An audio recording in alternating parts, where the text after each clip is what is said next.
Praise lord brother. Brother, కొన్ని ప్రశ్నలు మిమ్మల్ని అడగటానికి మేము ఇక్కడ పిలిచాము. స్టార్ట్ చేద్దాం బ్రదర్. ప్రస్తుతం సోషల్ మీడియాలో చూసుకుంటే సేవకులకు మధ్య సేవకులకి విభేదాలు తలెత్తుతున్నాయి. మరి దాని గురించి ఎలా మాట్లాడతారు బ్రదర్? వాళ్ళే సేవకులు కదా, దేవుణ్ణి దూషిస్తున్నట్టు అవుతుందా? లేకపోతే ఎలా బ్రదర్? సేవకులే కదా, దేవుడు ఎన్నుకోబడిన వాళ్ళే కదా, వాళ్ళకి విభేదాలు ఎందుకు వస్తున్నాయి అంటారు? మీ మాటల్లో వాటిని సవరించుకోవడానికి ఏమన్నా చెప్పగలుగుతారా? ప్రభు అయిన యేసుక్రీస్తు నామంలో వీడియోని వీక్షిస్తున్న మన ఆత్మీయులందరికీ ప్రత్యేకమైన ప్రేమ వందనాలు. మరి మన మధ్యలోకి వచ్చిన బ్రదర్కి కూడా, ప్రశ్నలు అడిగిన బ్రదర్కి కూడా ప్రత్యేకమైన వందనాలు తెలియజేస్తూ, మరి బ్రదర్ అడిగిన ప్రశ్న ఏంటంటే, ప్రస్తుతము సేవకుల మధ్య విమర్శలు, విభేదాలు, ఒకరంటే ఒకరికి పడకుండా బోధల విషయంలో భయంకరమైనటువంటి మాటలు ఎదుర్కొంటూ వస్తున్నారు. ఒకరంటే ఒకరికి పడట్లేదు, ఒకరంటే ఒకరు అంటే ఒక మాట అంటే ఓర్చుకునే తత్వం కనపడట్లేదు.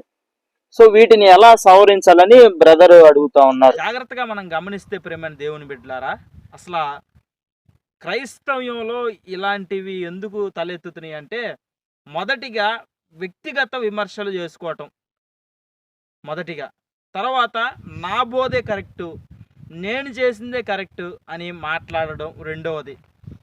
ఇంకా ముందుకు వెళితే భయంకరంగా ఒకరి మీద ఒకరు దుష్ప్రచారం చేసుకోవటం, బూతులు ఆడుకోవటం. ముఖ్యంగా వాక్యము ఇలా సెలవిస్తుంది, మీ నోట నుండి బూతులైనను, సరసోక్తులైనను, పోకిరి మాటలైనను రాకూడదు, అవి మీకు తగదు అని వాక్యంలో ఉంది.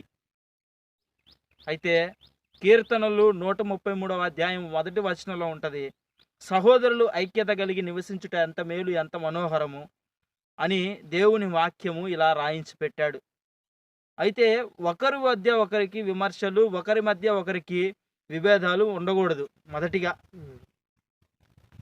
బోధ విషయంలో మాత్రమే మాట్లాడాలి. నీకేదైనా అనిపిస్తే వ్యక్తిగతంగా వెళ్ళి వాళ్ళ దగ్గర కూర్చొని మాట్లాడాలి మొదటిగా. అంతేగాని యూట్యూబ్ ప్లాట్ఫామ్లోకి వచ్చేసి వాళ్ళని భయంకరంగా తిట్టడం, వాళ్ళని దూషించడం, వాళ్ళని మాట్లాడడం, వాళ్ళ మీద అభిషేకం లేదని, వాళ్ళ మీద కృపావరాలు లేవని భయంకరంగా వాళ్ళని మనం దూషించకూడదు. అది పాపము. ఎందుకంటే బైబిల్ గ్రంథం అలా చెప్పట్లేదు. ఎవరి మీద కూడా నిందారోపణ చేయొద్దు, నేరారోపణ చేయొద్దు, ఒకరి మీద ఒకరికి దుష్ప్రచారం చేసుకోవద్దు అని వాక్యంలో ఉంది. ఏమని వాక్యం సెలవిస్తుందంటే, నీ కంటిలో ఉన్న దూలాన్ని ఎంచకుండా ఎదుటివారి కంటిలో నలుసు నీకు ఎలా కనపడుతుంది అని మాట్లాడుతున్నాడు. వేషధారి, మొదట నీ కంటిలో ఉన్న దూలాన్ని తీసివేసుకో, అప్పుడు ఎదుటి కంటిలో నలుసు నీకు బాగా కనపడుతుంది.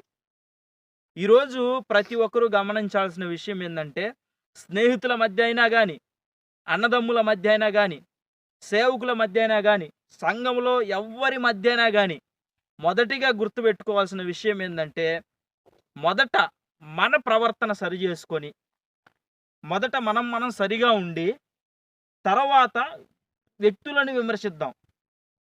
ముందు మనలో తప్పులను మనం కరెక్ట్ చేసుకుందాం.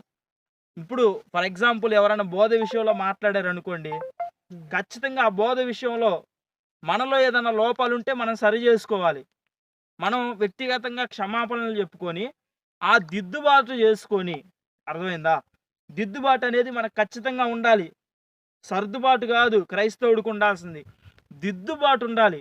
దిద్దుబాటు చేసుకొని అప్పుడు బోధ విషయంలో మరలా మాట్లాడి వ్యక్తిగతంగా అతనికి సారీ చెప్పో, క్షమాపణలు అడిగి దేవుని దగ్గర క్షమాపణలు కోరుకొని, సేవకుడితో పరస్పర విభేదాలకు ఫుల్ స్టాప్ పెట్టుకొని చక్కగా మాట్లాడుకుంటూ మరలా బోధ విషయంలో ముందుకు వెళితే క్రైస్తవ్యం అనేది ముందుకు వెళుతుంది.